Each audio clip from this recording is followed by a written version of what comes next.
Hey, good Sunday morning to you. It is just about 7 a.m. Wanted to get up early and get a jump on some forecast data. So you may not be watching this at 7 a.m. on a Sunday. Understand, but I wanted to go ahead and let you know what is rolling through the area today. So I think it comes down to this: bad news and good news, depending what you're looking for today. Bad news if you have outdoor plans this morning. The afternoon, I think we get a break. Good news, we may not see those severe possible thunderstorms tonight south of I 70, like we were thinking in previous forecasts. May still be there. North of I 70 might be a little bit of a different story, but tonight we may just be dealing with thunderstorms as things progress south of I 70, possibly.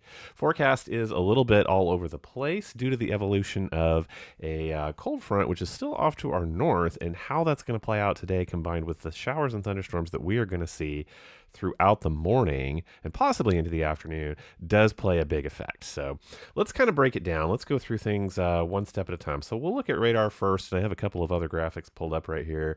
The green outline there is a mesoscale discussion cautioning for heavy rainfall for the next 2 hours, and that is predominantly because we've had a little bit of rainfall already, but because the showers and thunderstorms that we are seeing are particularly slow moving and relatively efficient rainfall producers as well. So we can see right now it's 7 a.m. on a Sunday morning.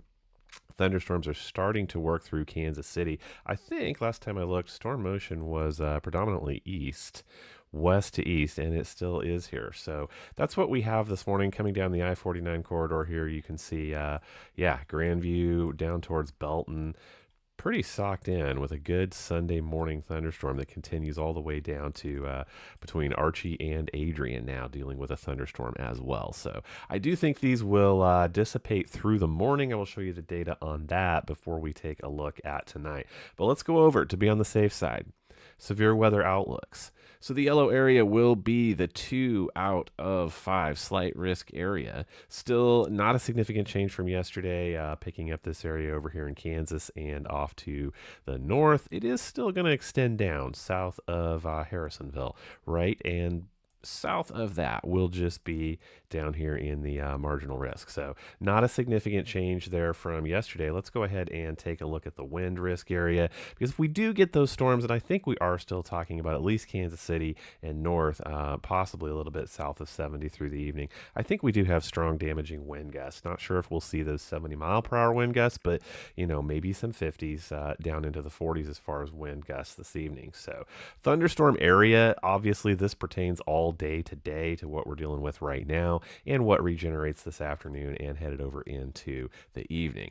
Excessive rainfall continues to be a theme here on the weather spot. So you can see in the yellow area there, slight at least 15% of excessive rainfall, dealing so much with these slow moving thunderstorms that we have moving through. So there's our radar look at you one more time. Again, west to east on this morning's thunderstorms at least. Here's how I see the rest of the day going.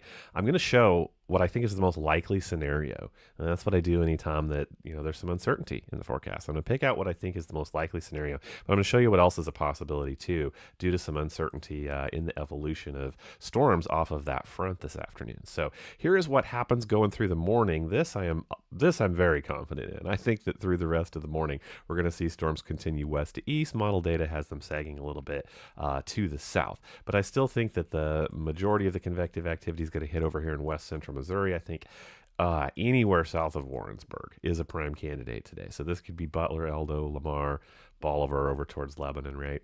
So this is going through late morning, and then I do see some clearing towards the afternoon. So this is where things pick up and get a little bit interesting, at least for me. Hope you agree. But as we head over into tonight, here comes storms off that front.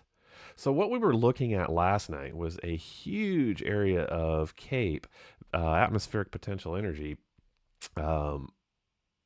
in this area south of Kansas City, right? And we were seeing like 4,000 joules of available energy there for these thunderstorms. That was concerning. We may not see that today, especially if cloud cover lingers and these afternoon thunderstorms, or late morning thunderstorms rather, work over the environment. We will see significant CAPE values. I am pretty convinced of that. But some model evolution this morning shows that as the storms off that front push down, they're going to run out. They're not going to run into that environment, especially since we have such weak seasonal flow approximately south of I-70. So it looks like they dissipate. I think we still have some wind gusts. I'm just kind of moving this backwards and forwards, but let's put some time on it here. This would be about 2, 3 a.m. So now I'm up to about 4 a.m., 5 a.m., 6 a.m. for your Monday morning. So that's one noteworthy change, is that things do kick off later. If I go back to the beginning of this, here's about midnight. I do think that is the time frame that storms do roll in. So I do see potential for a little bit more severity, at least gusty winds. We know they're going to have heavy downpours up here north of Kansas City, and that looks to me like about midnight. If I back that up, I think things pop up. There's about 10 p.m. So 10, 11, 12 tonight, and then things start to sag south, possibly running out of gas as they do. However, I told you that was the most likely scenario.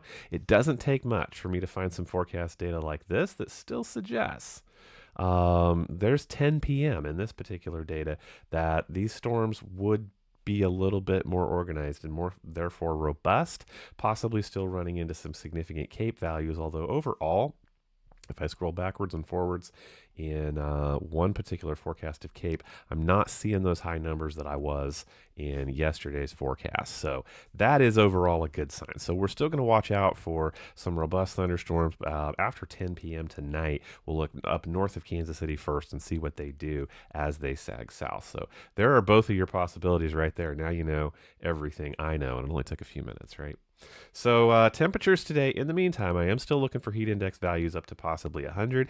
Not sure with our cloud cover today whether we will see that or not, but I think we will squarely see temps that feel like 90, even though we may only see 86, 87 for actual temperatures today. So through the morning, showers and thunderstorms like we are seeing right now, and then as the evening approaches, we'll have a few more runs of high-res forecast data. I'll be able to look at that this afternoon.